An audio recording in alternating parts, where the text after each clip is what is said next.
Hi everyone, I am Rebecca from ChemKnits, and today I am going to dye some Knit Picks Gloss Roving for the first time. This roving is 70% merino wool, 30% Tussa silk top, and you can find a link to it in the video description. I will say that at first glance this has like a beautiful sheen to it and also feels very, very lofty. The way that I want to dye this today is using one of my favorite techniques for roving, and I want to start out with it in a loose crochet braid. I like doing this because I like the variegated nature that it gives with the colors, but I also feel a little more comfortable washing the yarn in this form. But this is a way that you'll find a lot of roving stored, but I'm just using my hand as the crochet hook and pulling the roving through again and again.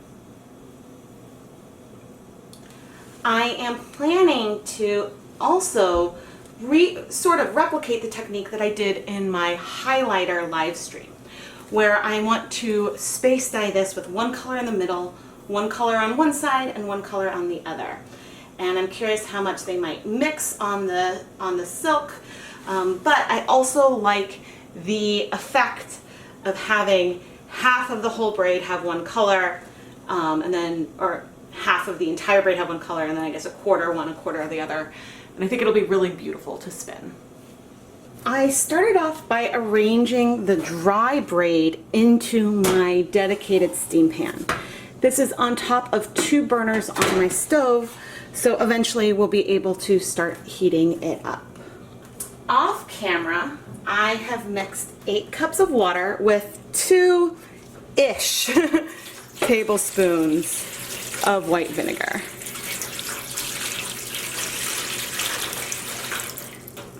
I'm going to go ahead and put it all in. Now, right now, this roving is floating. I am not sure how absorbent it's going to be, because I've dyed the, I'm not sure why I'm wearing gloves already. I've dyed the yarn equivalent of this fiber blend without pre-soaking, and I was able to get it to go into the pot quickly. So right now it's floating, and I don't want it to float. I want it to sink. So we might need to give this a little bit of time to get wet. One reason why I didn't pre-soak it really, okay, it's getting wetter, why I didn't pre-soak it was that I like doing dry fiber. I like getting a little bit of uneven coverage because I like the way that that translates into the spin. But you can see that the little donut I tried to start with is, and I'm going to take gloves off for this part, the little donut that I started with is, I'll have to put it back into place, but I'll keep a note on the time and see how long it takes to get this going. All right, a few minutes later, and the roving is on the bottom of the pan.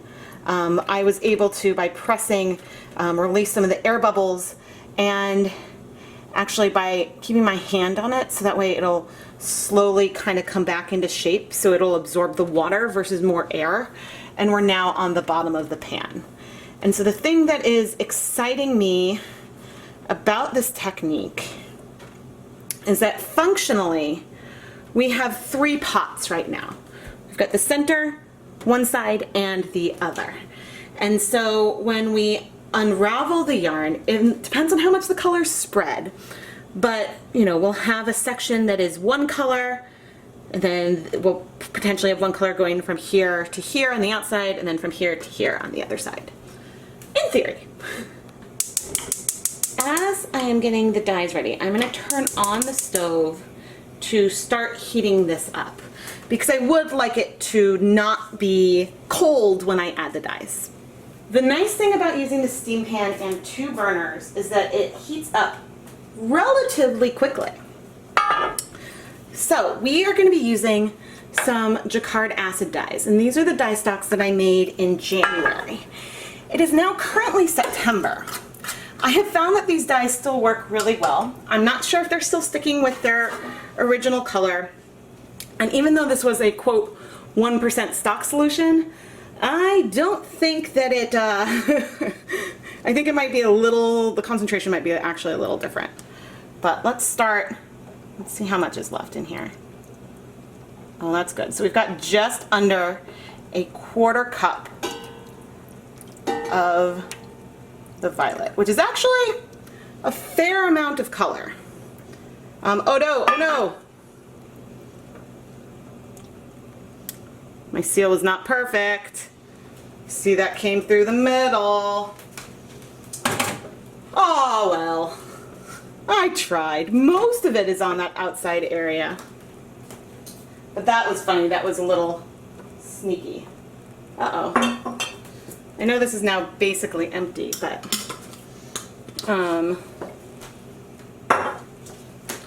let's, I don't really want to push too much, but oh no, come on. It totally is sneaking through. Oh well. This is why, you know, you go through and you have intentions, and sometimes things go a little differently. And that is totally okay.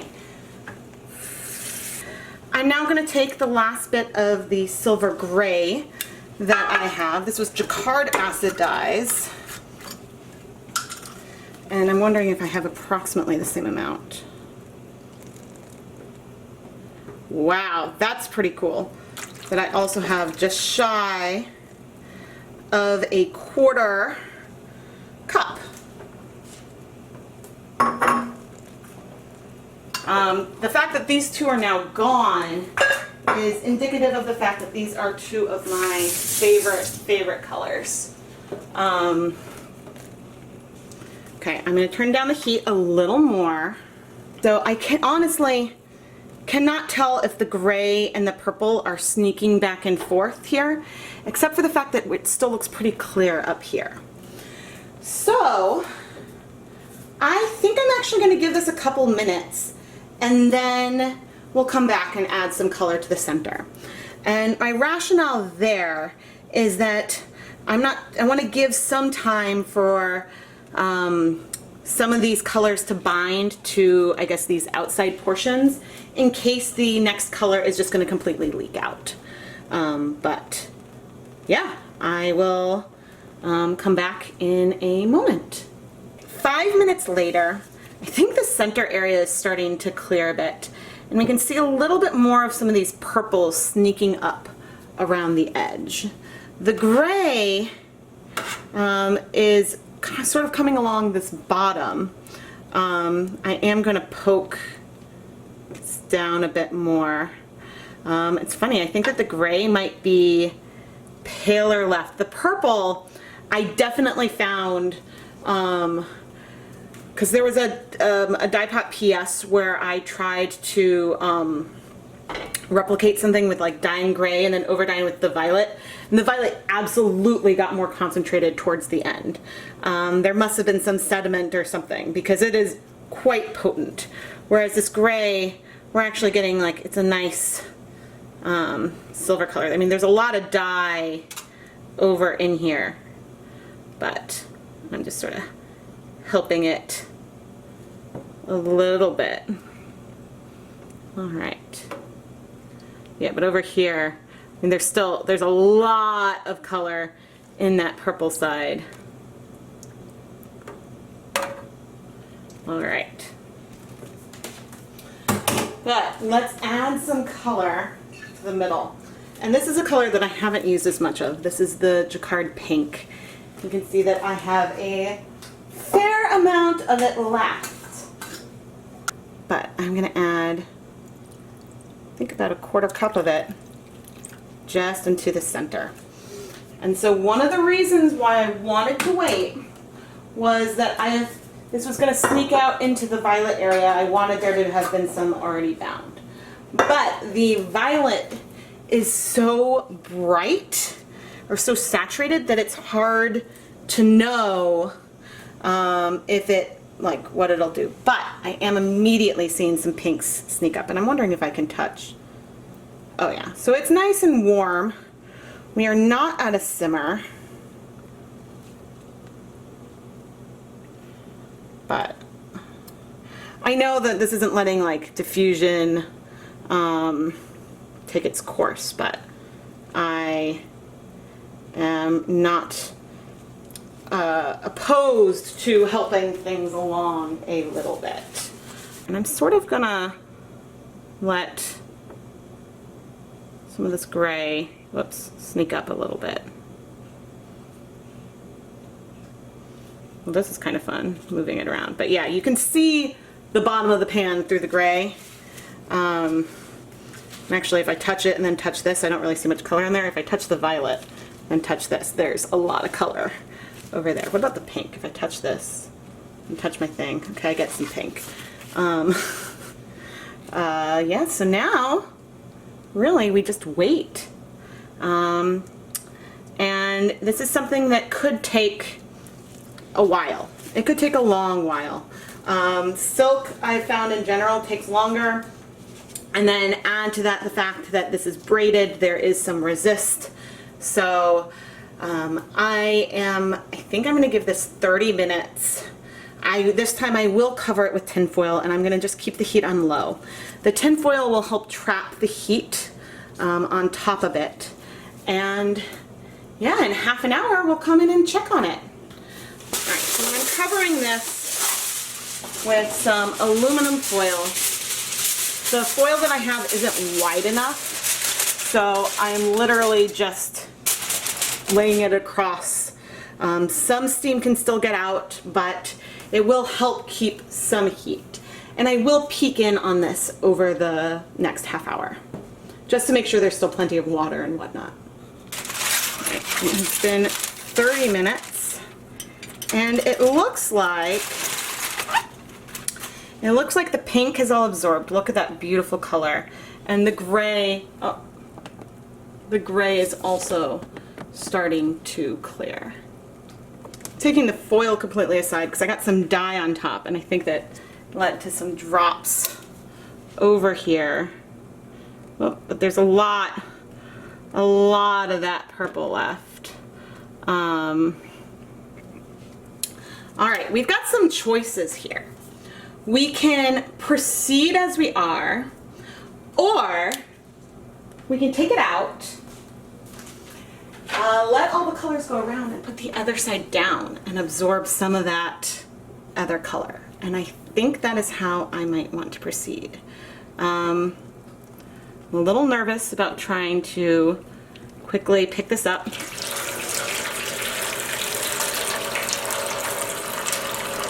It is hot. This is sort of a no-no, but let's place this in a pan. This is a pretty big no-no.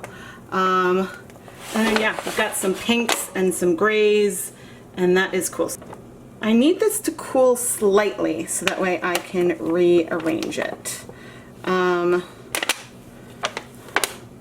This is when I don't always think everything through. All right, I think I want to add more water to that and then add it back in. So I will be right back, and I'll add some more water into our pan. All right, I've got 8 more cups of water. So this should now be deep enough to completely submerge our fiber, which I've got right here in its glory. Let's peek. Ooh yeah, there's some nice coverage of like the grays and stuff on the bottom. I can't tell how the braid is perfectly arranged, so I am just going to sort of plop it back into this now more dilute purple color. And we are going to over dye the rest of this with this remaining violet. There still could be some whites left behind, and I would be okay with that, but that dye wasn't moving anywhere. It had been half an hour, and I feel like part of that purple is as saturated as it can be. So we need it to heat up a tiny bit again because it is fairly, because I just added cool water to it. But I've turned up the heat. As soon as I start to see bubbles, I will turn that down. But I actually think that this is looking pretty cool. You definitely could unbraid it before over dyeing it, but I had the color in the pot, so why not go for it? If I need to, I can add more vinegar as well. But let's go ahead and give this, even though we're heating up, I'm gonna go ahead and give it 20 minutes and then we'll see where we are. I am definitely, okay, it's still nice and warm. I'm definitely a fan of the direction that this is going in. I like that we're getting a little more color coverage on here. The concern is, and actually I'm curious, oh no, we're still doing pretty well. The concern is that there's still a lot of color in here. We've been in for 20 minutes now. So I'm gonna go ahead and add, we did add more water and we did not add more vinegar. So let's go ahead and add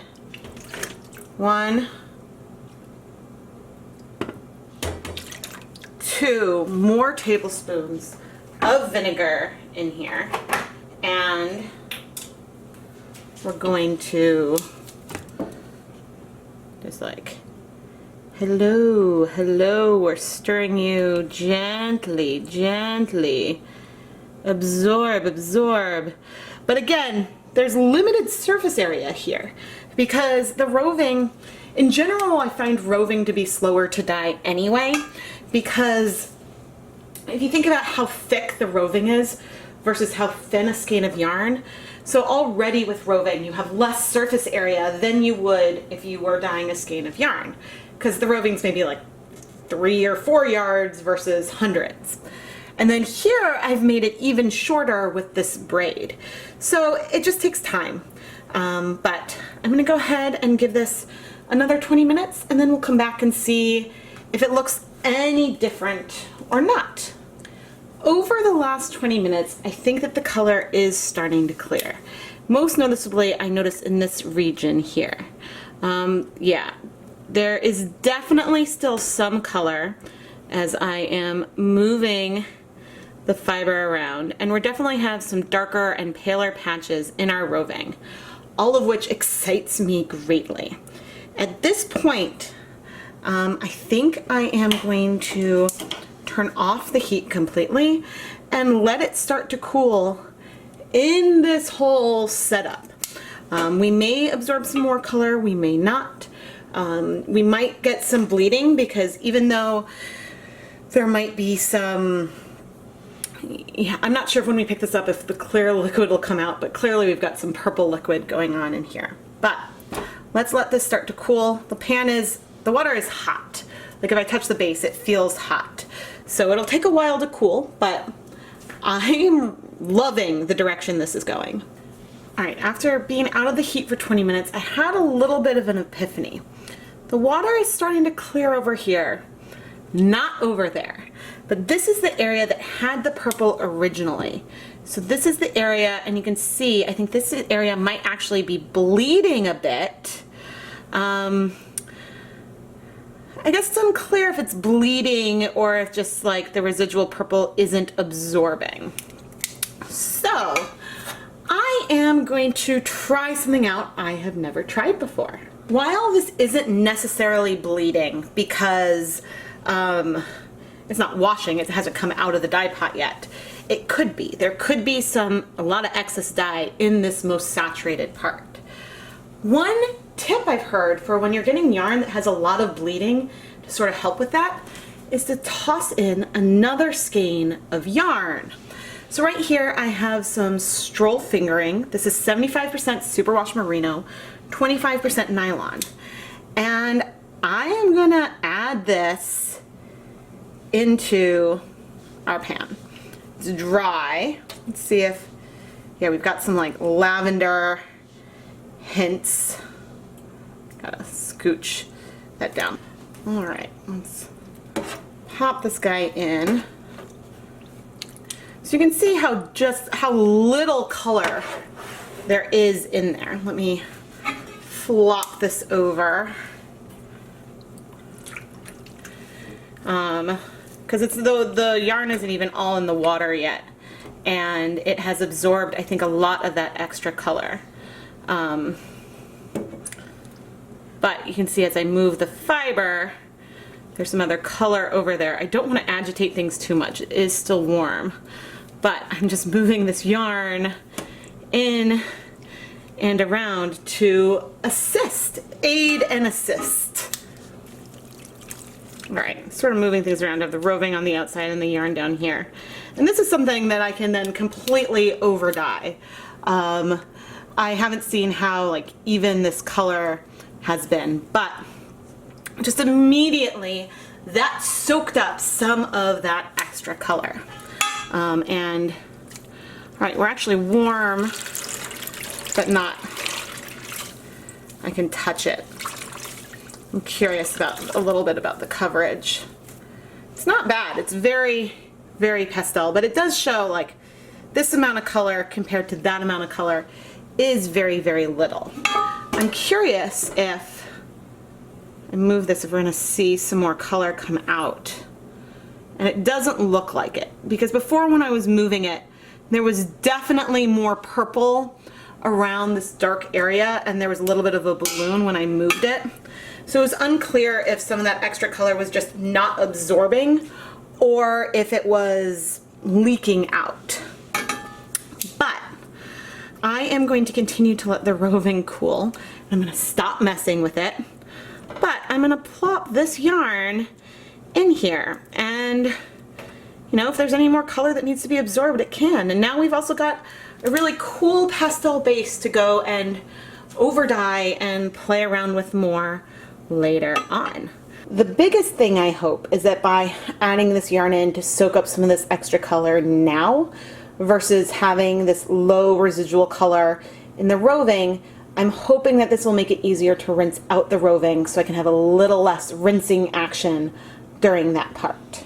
The water is now cool, so I am going to remove our roving. Let's see. I don't really want to let it hang, but I just plopped it into this basin right here, and I'm kind of excited that there's still going to be a little bit of white left behind. It's different than what I had planned starting off, but I think it's still going to be absolutely gorgeous.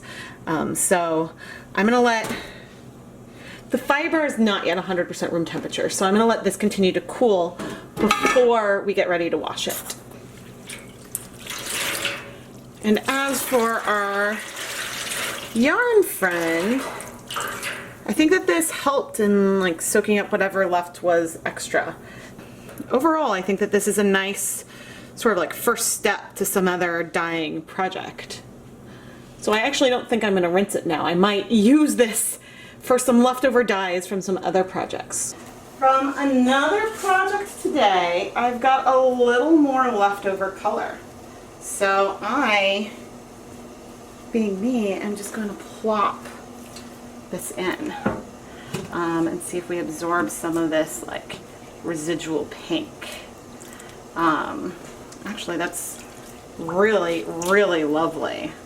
I sort of want to just, this is just warm, mostly exhausted dye that I have sitting here right now, and I've actually got a little bit, this is just some residual black that was in my dye cup, and yeah, see, that's not very much color at all, but I love playing with pastels sometimes. This is really fun. All right, what else do I have? I have this bottle that had some blue in it. Just some sky blue.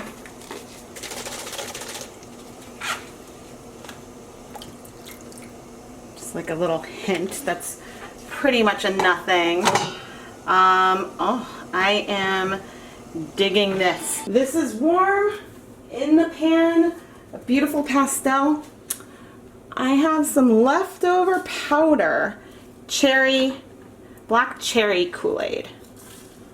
And I am just throwing it on. Quite randomly. You can see some little speckles and some bigger, darker patches. I guess I have a tiny bit left. I'm not sure how far this is going to go through, but everything is still warm right here. So I am just going to let this sit for a moment, and then I think I'll flop it over and just add a little more on the other side. Let's check. All right, I think that color is all in the yarn. I'm going to, there's some pink. That's okay, this yarn had a nice pink feel to it anyway. Trying to sort of flip it over, and I'm gonna add some color to this side with my dry hand, which also means I'm about to get Kool-Aid all over me. Maybe I'll do some tap there.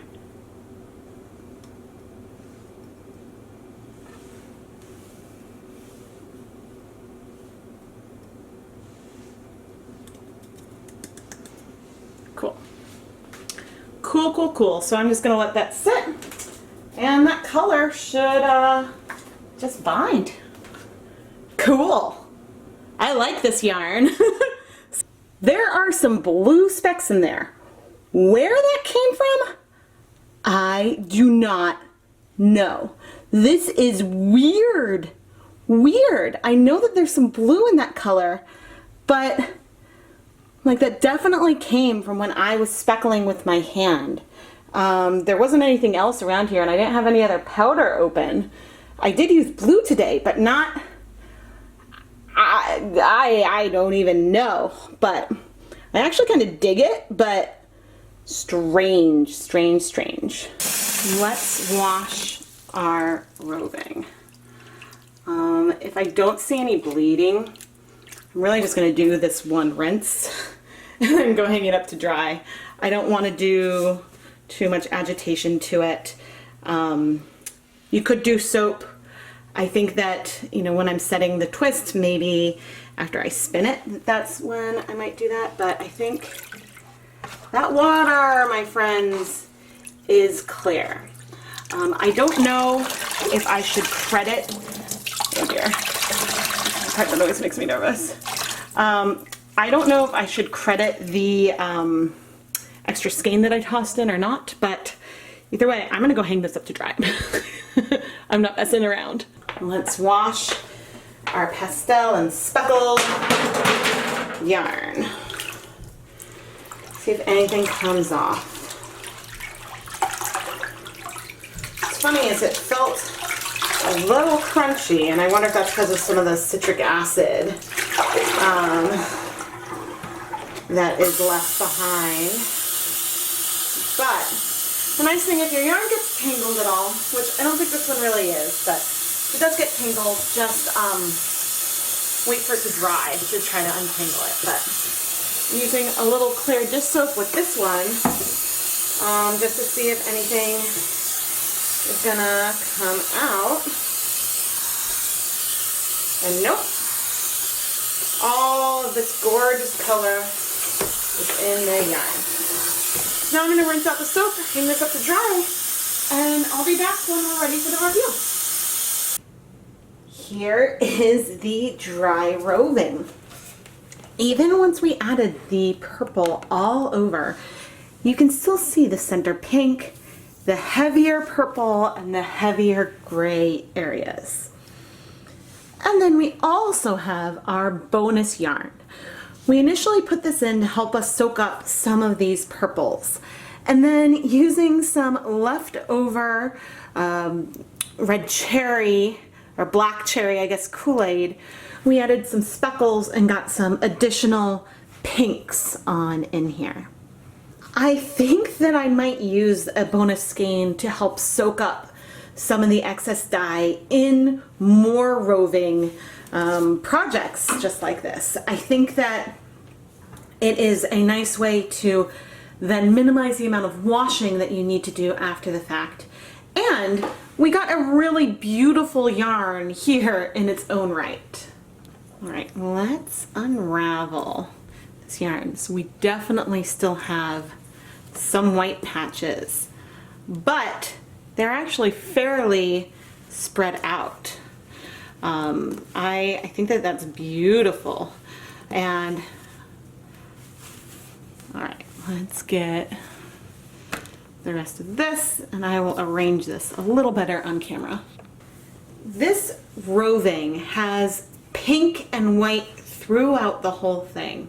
And the same thing with this more medium, sort of almost a deep lavender. Half of it has this gray, whereas the other half has this deeper purple. So I think that if I were to separate the roving and sort of spin along the length, you would get some repeating sections of these gray and purples mixed in, which I think can turn into a gorgeous, gorgeous yarn. You'll notice that the fiber looks like a little smushed, but it is quite easy to fluff back up. It's not felted at all. I know that this will be really easy to spin, but if you're, okay, maybe there is like the slightest bit of something on the surface, but the ease with which, as I like untwist it, the ease with which I can sort of like fluff and pull this apart shows that this will have no problem getting spun.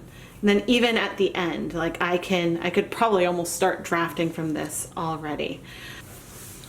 So if you're concerned when you're washing, wait until it dries, because when wet it always feels heavier, but something that is not felted, that is like easy to use, will be really, really easy to pull apart. Right now it's a little like twisted around, so that's why I'm having to just like untwist it a bit to open it up. But you can just see just how fluffy this is. And I really like short color repeats on roving, because as you draft it, these sections will sort of blend together a bit. And I think that whatever yarn we make out of this is going to be gorgeous. There are some white spaces, but in a couple areas, if I pull it apart, you see white in between. But otherwise, there's pretty good color penetration. In these darkest areas, you know, it might get a little paler towards the center, but it's not white. And so that's good. The colors were able to penetrate it a bit in those darkest areas. I know it's a little silly to unbraid the roving and then braid it back up again, but this truly is the way that I like to store my fiber and keep it sort of safe and organized. And this is a very, very Rebecca colorway, and I'm really excited to spin it. I have yet to spin Knit Picks Gloss Roving, but I have spun other silk blends in the past and I've really enjoyed it. So I'm expecting that I will enjoy this just as much. If you would like to learn more about the Gloss Roving base, you can find a link in the video description. I am Rebecca from ChemKnits, and thank you so much for joining me on this journey as I attempted to dye a brand new, to me, yarn base, or roving base. If you enjoyed this video, please subscribe to the ChemKnits Tutorials YouTube channel. And if you're already a subscriber, if you press on that little bell icon, you can turn on notifications so you can learn about each time I post and when I start a live stream. And if you are interested in supporting ChemKnits on a more personal level, check out the ChemKnits Patreon. Patrons can get some really cool perks, and including exclusive behind-the-scenes sneak peeks, where I'll do a live stream as I'm filming a new episode of Dyepot Weekly. So you can get the first look into what I'm working on and ask questions, see me redo takes if I say something really weird, and things like that. You can find a link both in the video description and the iCard. Thank you so much for watching.